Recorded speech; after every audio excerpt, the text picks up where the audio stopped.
Le Soleil se trouve à une distance de 150 millions de kilomètres de la Terre. On pourrait même poser 1 million de planètes Terre dans le Soleil. Pourtant, le Soleil est considéré comme de petite taille comparé aux étoiles géantes qui se trouvent dans l'espace. L'étoile Eta Carinae, par exemple, est 5 millions de fois plus grande que notre Soleil. L'étoile Betelgeuse est 300 fois plus grande que Eta Carinae. Si on la mettait à la place de notre Soleil, elle serait aussi loin que Jupiter. Ensuite, nous avons ce monstre, V Canis Majoris, la plus grande étoile découverte à nos jours. Elle est 1000 milliards de fois plus grande que notre Soleil.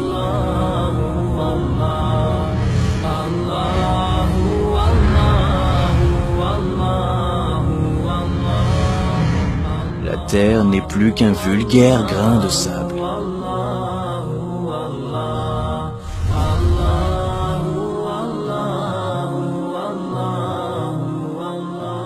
Où sommes-nous dans cet univers? Découvrons-le ensemble.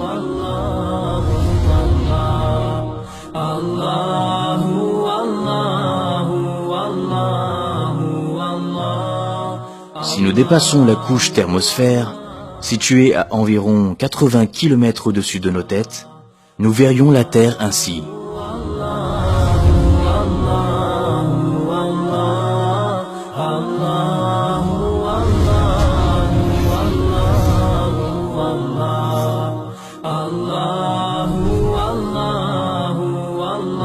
Voici les noms des satellites. Ils ont été mis en orbite autour de la Terre.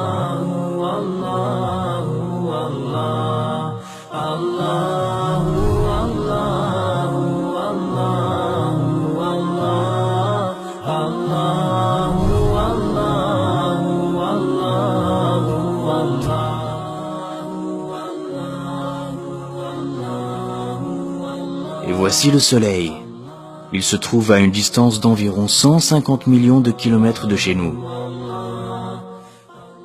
En partant de la Terre et à la vitesse de 300 000 km/s, ce qui correspond à la vitesse de la lumière, nous mettrions 8 minutes à l'atteindre. Observons à présent à quel point les orbites des planètes de notre système solaire sont étendues. Voici que l'on s'éloigne du système solaire. À une distance de 1 jour à la vitesse de la lumière, la Terre devient à peine visible. Puis à une distance d'1 année-lumière, voici la luminosité du Soleil comparée aux autres étoiles, jusqu'à ce qu'elle disparaisse. Regardez cette gigantesque sphère. Elle contient des millions d'étoiles. Nous sommes à une distance de 70 années-lumière de la Terre. Du haut de ces nouvelles contrées inaccessibles, elle n'est plus qu'une petite aiguille insignifiante dans une botte de foin galactique. La Voie lactée est alors à 100 000 années-lumière. Puis, la Voie lactée, à son tour, devient un tout petit point parmi des centaines de milliers d'autres galaxies. Et a fortiori, parmi des milliards d'autres galaxies, à une distance de 100 millions d'années-lumière.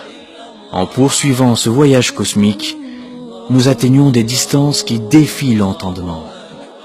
Nous voici aux confins des constellations, à 5 milliards d'années-lumière.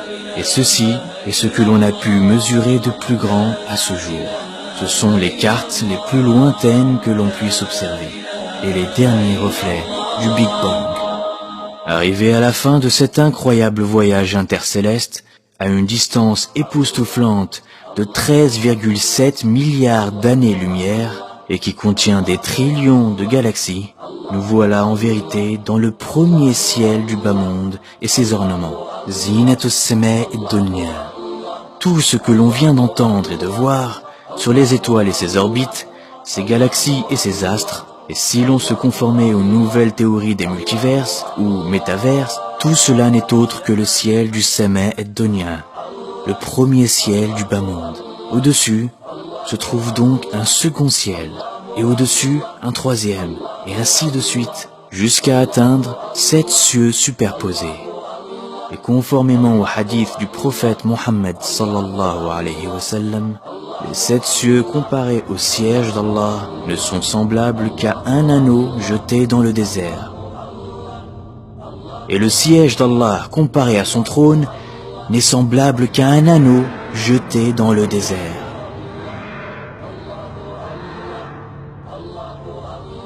Si tout ce vaste univers qui dépasse l'entendement n'est autre que la pièce de monnaie et le désert, le trône d'Allah, alors imaginons la grandeur d'Allah.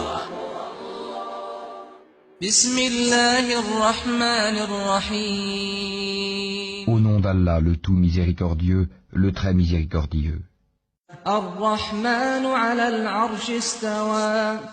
Le tout miséricordieux s'est établi istawa sur le trône. Alors, c'est qui le plus grand de l'univers? Allahu Akbar.